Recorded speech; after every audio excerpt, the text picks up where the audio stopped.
রাত নামলে চাঁদের দিকে তাকান, ঝকঝকে নিখুঁত গোলাকার, যেন সে সবসময়ই ওখানে ছিল, যেন পৃথিবী আর চাঁদ মিলিয়ে একটা সংসার অনন্তকালের।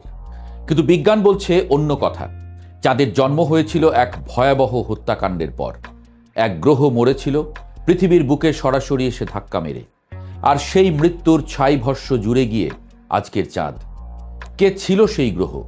কোথা থেকে এসেছিল? চলুন দেখি কি বলে বিজ্ঞান।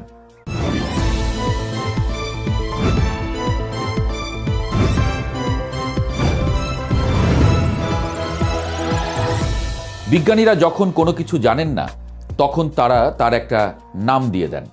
নামটা রহস্যকে কমায় না, বরং সেটাকে আরো রহস্যময় করতে সাহায্যই করে। সেই অজানা গ্রহের নাম রাখা হয়েছে থেইয়া। গ্রিক পুরাণে থেইয়া ছিলেন চাঁদের দেবীর মা। নামটা মনমতো, কারণ যে গ্রহের কথা বলা হচ্ছে সে আক্ষরিক অর্থেই চাঁদকে জন্ম দিয়ে গেছে। 1970-এর দশকে বিজ্ঞানীরা প্রথম এই তত্ত্ব সামনে আনেন। ধারণাটার নাম জায়ান্ট ইম্প্যাক্ট হাইপোথেসিস। মানে হলো সৌরজগতের শৈশবকালে, অর্থাৎ প্রায় 450 কোটি বছর আগে, মঙ্গলের সমান একটা গ্রহ এসে সরাসরি তরুণ পৃথিবীর সঙ্গে ধাক্কা খেয়েছিল। সেই সংঘর্ষে বিপুল পরিমাণ পদার্থ ছিটকে বেরিয়ে পৃথিবীর কক্ষপথে ভেসে বেড়াতে থাকে। আস্তে আস্তে সেই ছিটকানো পাথর, ধুলো, আগুন একজোট হয়ে তৈরি করে চাঁদ। শুনতে নাটকীয় লাগে, কিন্তু এটাই এখন পর্যন্ত সবচেয়ে গ্রহণযোগ্য ব্যাখ্যা। থেইয়া আর নেই। সেই সংঘর্ষে সে সম্পূর্ণ ধ্বংস হয়ে গেছে। তাকে খুঁজে পাওয়ার কোনো উপায় নেই। তাহলে তার সম্পর্কে জানব কিভাবে? বিজ্ঞানের কাজ এখানেই শুরু। অপরাধ তদন্তে যেমন খুনি না থাকলেও ঘটনাস্থলের আলামত থেকে সত্য বের করা যায়, এখানেও তাই। থেইয়া নেই, কিন্তু তার ছাপ আছে পৃথিবীর পাথরে, চাঁদের মাটিতে। কিন্তু এখানেই একটা অদ্ভুত সমস্যা আছে। পৃথিবী আর চাঁদের পাথরের রাসায়নিক গঠন প্রায় হুবহু এক। অক্সিজেন, টাইটানিয়াম, ক্রোমিয়াম সব উপাদানের আইসোটোপ অনুপাত মিলে যায়। পৃথিবীর পাথর আর চাঁদের পাথর পাশাপাশি রাখলে বলার উপায় নেই কোনটা কোথা থেকে এসেছে। এটা একটা ধাঁধা, কারণ যদি চাঁদ তৈরি হয় থেইয়ার ধ্বংসাবশেষ থেকে, তাহলে পৃথিবীর পাথরের মতো হওয়ার কথা নয়। থেইয়া তো আলাদা গ্রহ, আলাদা উপাদানে তৈরি, তার পাথর আলাদা হওয়ার কথা। তাহলে মিলছে কেন? কিভাবে? 2025 সালের নভেম্বরে একটা গবেষণা প্রকাশিত হলো বিজ্ঞান জার্নাল সায়েন্সে। করেছেন শিকাগো বিশ্ববিদ্যালয় আর ম্যাক্স প্ল্যাঙ্ক ইনস্টিটিউটের গবেষকরা মিলে। তারা একটা চাবি ধরলেন। জিনিসটা হলো লোহার আইসোটোপ। আইসোটোপ মানে একই মৌলের ভিন্ন রূপ।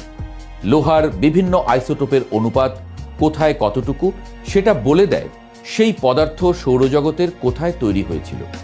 সূর্যের কাছে তৈরি পাথর আর দূরে তৈরি পাথরের আইসোটোপ স্বাক্ষর আলাদা। এটা যেন মহাজাগতিক জন্ম সনদ। গবেষকরা নিলেন অ্যাপোলো অভিযানের চাঁদ থেকে আনা পাথর, পৃথিবীর ভূত্বকের নমুনা আর উল্কাপিণ্ড। সবকিছুর লোহার আইসোটোপ মাপলেন অত্যন্ত সূক্ষ্মভাবে। ফলাফলটা চমকে দেওয়ার মতো।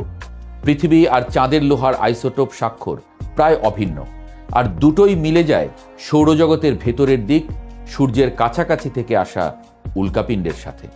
মানে থেইয়া তৈরি হয়েছিল সৌরজগতের ভেতরে, সূর্যের কাছে, এমনকি পৃথিবীর চেয়েও হয়তো কাছে। বিজ্ঞানীদের অনুমান থেইয়া ছিল পৃথিবীর প্রতিবেশী গ্রহ। এবার ভাবুন দৃশ্যটা। সৌরজগতের শৈশবে যখন গ্রহগুলো সবে তৈরি হচ্ছে, পৃথিবী আর থেইয়া পাশাপাশি ঘুরছে।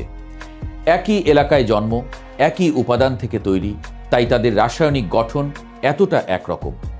শিকাগো বিশ্ববিদ্যালয়ের গবেষক তিমো হব বলছেন, সবচেয়ে বিশ্বাসযোগ্য দৃশ্যকল্প হল পৃথিবী আর থেইয়া উভয়েরই উৎপত্তি সৌরজগতের ভেতরের অংশে। কিন্তু একসময় কক্ষপথে কোনো গণ্ডগোল হলো, হয়তো বৃহস্পতির মহাকর্ষ, হয়তো অন্য কোনো কারণ। থেইয়ার পথ বদলে গেল, আর সেই বদলানো পথই তাকে নিয়ে গেল পৃথিবীর দিকে। 450 কোটি বছর আগের একটি মুহূর্তে দুই প্রতিবেশীর মাথায় মাথায় লাগলো। পৃথিবী টলে গেল, থেইয়া ধ্বংস হয়ে গেল, আর সেই ধ্বংসের আগুন জুড়ে জুড়ে তৈরি হলো চাঁদ। এ বিষয়ে নতুন গবেষণা অনেকটা আলো দিয়েছে। থেইয়ার জন্মস্থানের রহস্য অনেকটা পরিষ্কার, কিন্তু বড় প্রশ্নগুলো এখনো ঝুলছে। চাঁদ আসলে তৈরি হয়েছিল কিভাবে?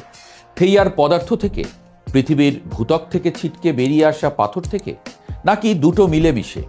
এই প্রশ্নের স্পষ্ট জবাব নেই। কেউ বলছেন চাঁদ তৈরি হতে লেগেছিল কয়েক মাস থেকে কয়েক বছর, পৃথিবীর কক্ষপথে ধীরে ধীরে জমে। আবার নাসার সিমুলেশন বলছে হয়তো মাত্র কয়েক ঘন্টার মধ্যেই চাঁদের মূল কাঠামো তৈরি হয়ে গিয়েছিল ধাক্কার পরপরই।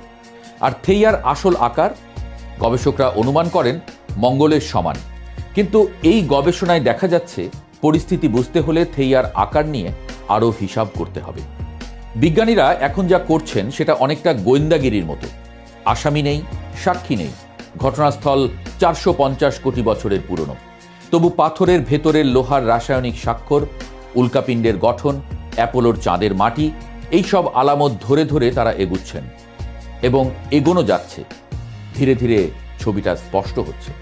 থেইয়া ছিল পৃথিবীর পাড়ার গ্রহ, একই সূর্যের কাছে জন্ম, একই আলোয় বড় হওয়া। কোনো এক অদৃষ্টের টানে সে এসে পড়েছিল পৃথিবীর বুকে।